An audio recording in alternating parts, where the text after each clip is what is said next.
नमस्कार शेतकरी बांधवांनो. अश्वगंधा शेतीची वाढ कशी असते हे पाहण्यासाठी आपण या ठिकाणी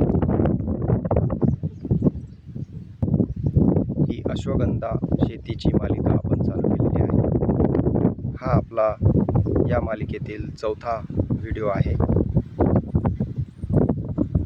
आज हे पीक अश्वगंधाचे जवळपास 1 महिन्याचे झालेले आहे. तुम्ही पाहू शकता 1 महिन्यामध्ये या पिकाची वाढ कशी झालेली आहे. हे बघा, सुरुवातीला आपलं शेत एकदम कमी प्रमाणात अश्वगंधाचे रोपे उगवताना आपण व्हिडिओमध्ये दाखवले होते. आता बघा, ही अशा प्रकारे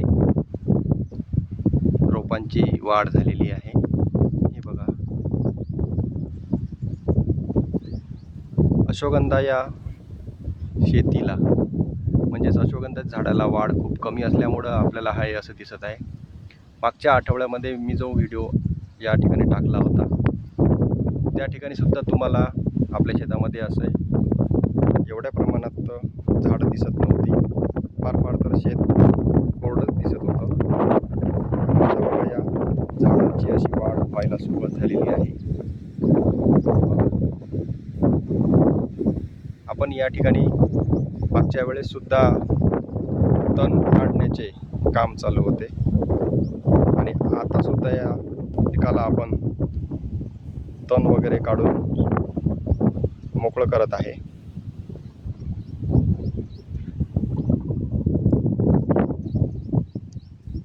अश्वगंधा या शेतीला साधारणतः 1 महिन्याचा कालावधी झालेला आहे. पाहू शकता, हे साधारणतः 1 महिन्याचं अश्वगंधाचं पीक आहे. आजपर्यंत आपण या अश्वगंधाच्या शेतीला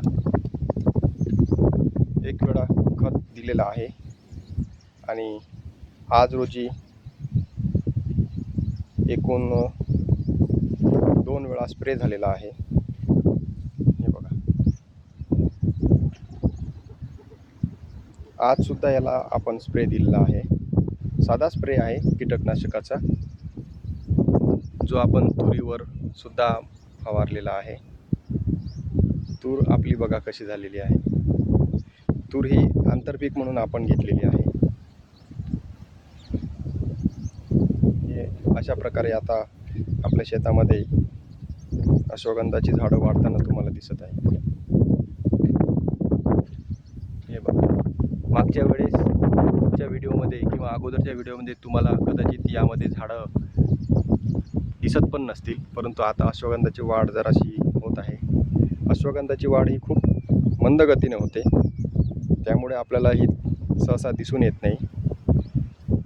अश्वगंधाची वाढ होत असताना आपल्याला असं वाटते की आपलं काहीतरी नियोजन चुकलं आहे का, पण मला वाटतं अश्वगंधाची वाढ आहे ही फार हळूहळू होत असल्यामुळे आपल्याला हे पीक जमिनीच्या वर वाढताना जोमाने दिसत नाही. हे बघा,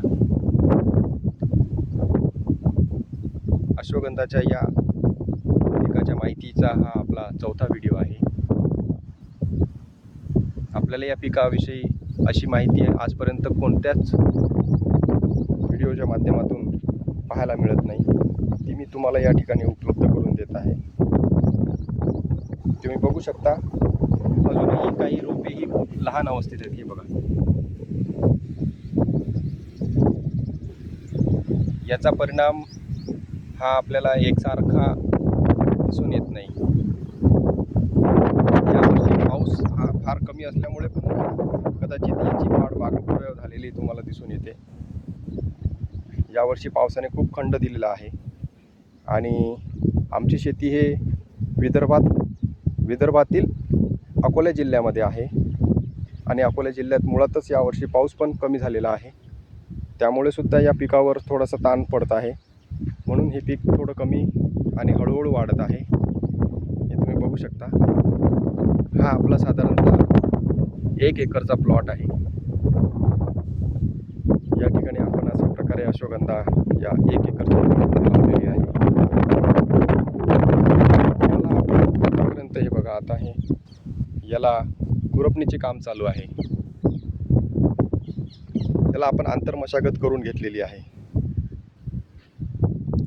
हे बघू शकता तुम्ही, अश्वगंधाची 1 महिन्याची रोप हे बघा, हे अशी झालेली आहे. हे जे तुम्हाला झाड दिसत आहे हे कदाचित सुरुवातीला उगवलं. हे बघा, हे काही झाडं सुरुवातीला उगवली आहेत, त्यामुळे तुम्हाला एवढी मोठी त्यांची वाढ झालेली दिसून येते. आणि बाकीचे त्यांच्या तुलनेत खूप कमी प्रमाणात वाढलेले दिसत आहेत. परंतु हळूहळू का होईना आता आपलं शेत हे पूर्ण अश्वगंधेने भरून जाणार आहे. हे बघू शकता तुम्ही.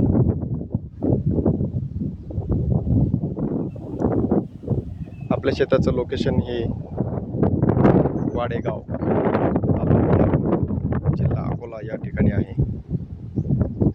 अश्वगंधेबाबत तुम्हाला आणखी काही माहिती पाहिजे असेल तर तुम्ही आम्हाला नक्की कमेंट करून माहिती विचारू शकता.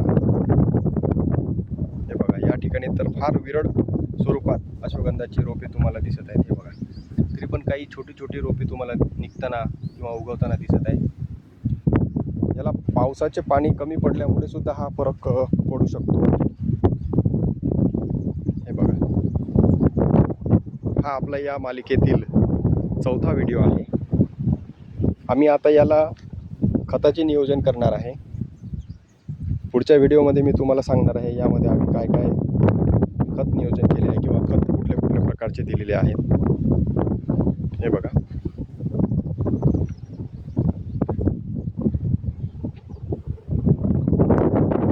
शेजारीचा आपला हा सोयाबीनचा प्लॉट आहे.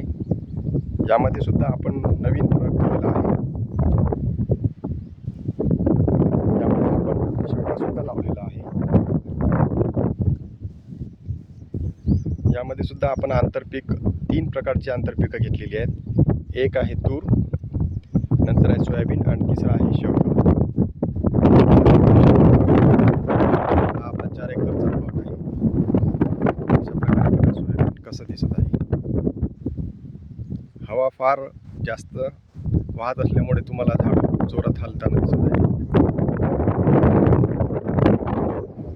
ती आपल्या शेतातील विहीर आहे.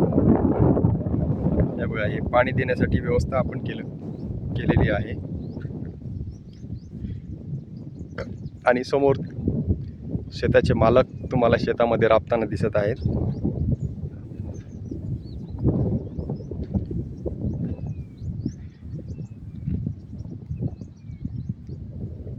अशा प्रकारे हा आपला 4था व्हिडिओ आहे, जो आपण अश्वगंधा शेती कशी केली जाते या माहितीवर आधारित बनवत आहोत. शेतकरी मित्रांनो, पुढच्या वेळेस आपण परत भेटूया. द्वारकाई फार्म या ठिकाणी आपण असेच नवीन व्हिडिओ, शेतीविषयी माहिती, फवारणी, कीटकनाशक फवारणी, तसेच इतर पिकाचे नियोजन याबाबत व्हिडिओ बघणारच आहोत.